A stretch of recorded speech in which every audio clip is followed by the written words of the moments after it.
Hello friends, मेरा नाम मोहम्मद आसिफ है और मैं एक रजिस्टर्ड फार्मासिस्ट हूँ। आज की इस वीडियो में हम जानने वाले हैं सीबीसी ब्लड टेस्ट के बारे में।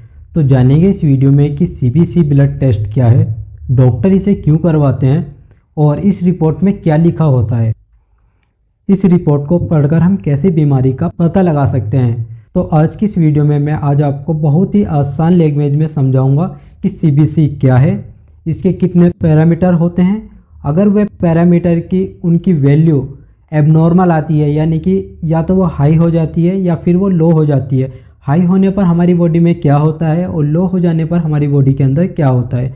तो ये सभी चीज़ें आज की इस वीडियो में हम कवर करने वाले हैं, तो आप वीडियो को लास्ट तक ज़रूर देखें। तो चलिए वीडियो को स्टार्ट करते हैं। सबसे पहले हम ये जानते हैं कि सीबीसी क्या है।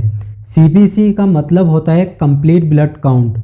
ये एक ऐसा ब्लड टेस्ट है जिसमें हम आरबीसी, डब्ल्यूबीसी और हीमोग्लोबिन जैसी चीज़ों को डिटरमाइन करते हैं एंड उनका एनालिसिस करते हैं। सीबीसी टेस्ट के माध्यम से हम एनीमिया, बॉडी में कोई इन्फेक्शन और कैंसर जैसी कंडीशन का पता लगाते हैं। अब बात करते हैं कि सीबीसी ब्लड टेस्ट कब और क्यों करवाना चाहिए।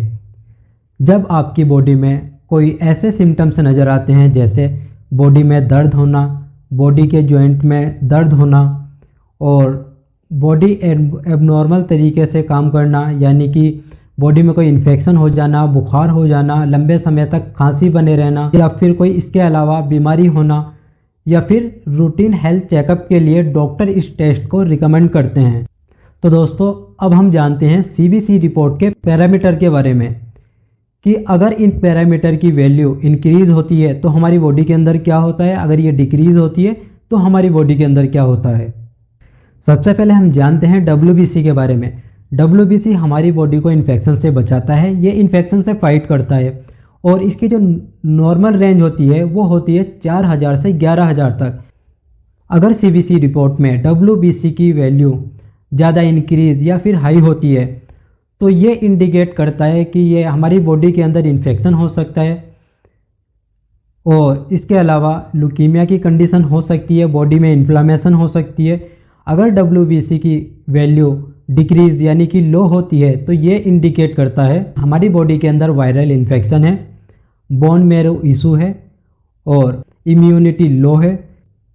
तो ये हुई बात डब्ल्यूबीसी के बारे में। अब बात करते हैं सीबीसी रिपोर्ट के नेक्स्ट पैरामीटर के बारे में।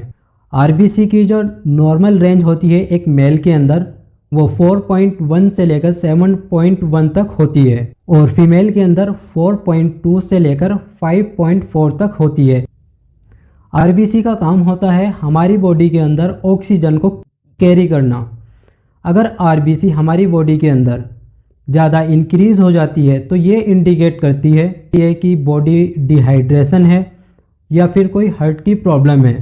अगर आरबीसी की वैल्यू ज़्यादा डिक्रीज़ हो जाती है या फिर लो हो जाती है तो ये इंडिकेट करती है या तो बॉडी के अंदर खून की कमी है यानी कि अनीमिया है या फिर न्यूट्रिशनल डेफिशिएंसी है। तो ये हुई बात आरबीसी के बारे में। अब बात करते हैं सीबीसी रिपोर्ट के नेक्स्ट पैरामीटर के बारे में, हीमोग्लोबिन। हीमोग्लोबिन की जो मेल के अंदर जो एक नॉर्मल रेंज होती है वो होती है 13.2 से लेकर 17.2 तक होती है और फीमेल के अंदर 12.1 से लेकर 15.2 तक होती है। अगर हीमोग्लोबिन की वैल्यू बॉडी के अंदर ज़्यादा इंक्रीज़ हो जाती है तो ये इंडिकेट करती है बॉडी के अंदर अनीमिया है, आयरन डेफिशिएंसी है, विटामिन B12 की डेफिशिएंसी है। अगर हीमोग्लोबिन की वैल्यू बॉडी के अंदर ज़्यादा इंक्रीज़ हो जाती है तो ये इंडिकेट करती है। अगर हीमोग्लोबिन बॉडी के अंदर हाई होता है तो ये स्मोकिंग की वजह से हो सकता है और इसके अलावा ये एक और इंडिकेट करता है कि लंग्स डिजीज़। अगर बॉडी के अंदर लंग्स डिजीज़ है तो हीमोग्लोबिन हाई रहेगा। अब जानते हैं सीबीसी रिपोर्ट के नेक्स्ट पैरामीटर के बारे में। अब बात करते हैं एचटीसी के बारे में। इसकी जो नॉर्मल रेंज होती है एक मेल के अंदर वो 40 से 54% यानी कि 40 से 54% तक होती है और एक फीमेल के अंदर ये होती है 36 से 48%।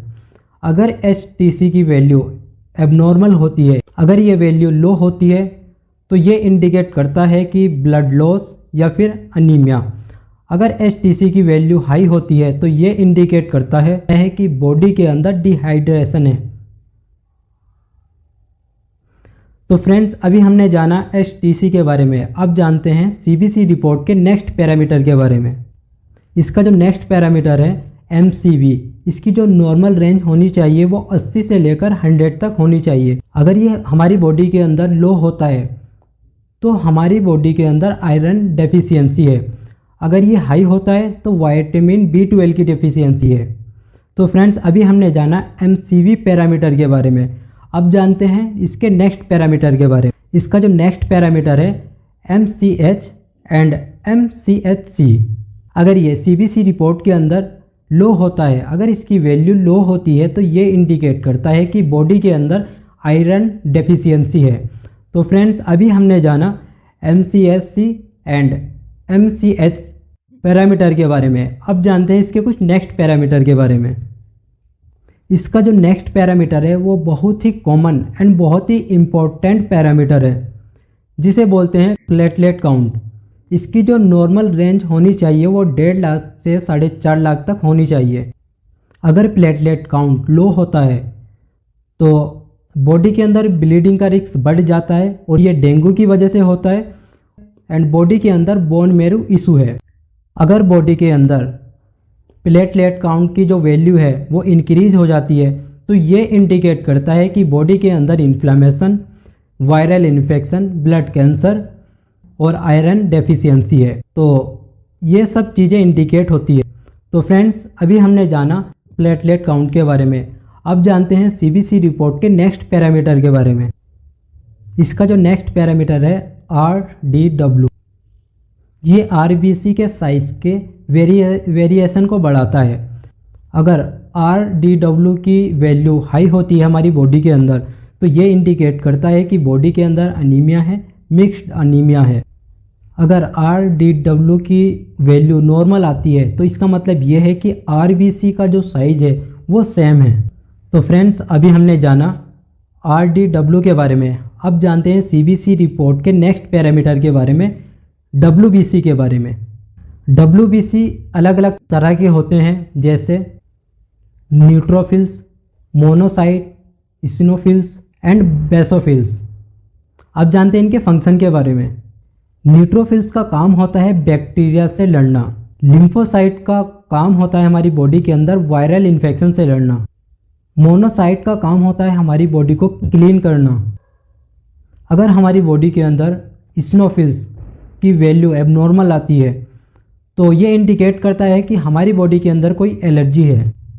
एंड बेसोफिल्स भी यही इंडिकेट करता है कि अगर इसकी वैल्यू एबनॉर्मल आती है तो ये इंडिकेट करता है कि हमारी बॉडी के अंदर कोई एलर्जी है या फिर कोई पैरासाइट है। तो ये जितनी भी तरह के WBC होते हैं, अगर इनकी वैल्यू एबनॉर्मल आती है CBC ब्लड रिपोर्ट में तो ये इंडिकेट करता है कि बॉडी के अंदर कोई एलर्जी है, कोई वायरल इन्फेक्शन है, कोई बैक्टीरियल इन्फेक्शन है या फिर कोई ऑटो इम्यून इशू है। तो फ्रेंड्स, यही थी CBC ब्लड रिपोर्ट के बारे में कुछ इन्फॉर्मेशन।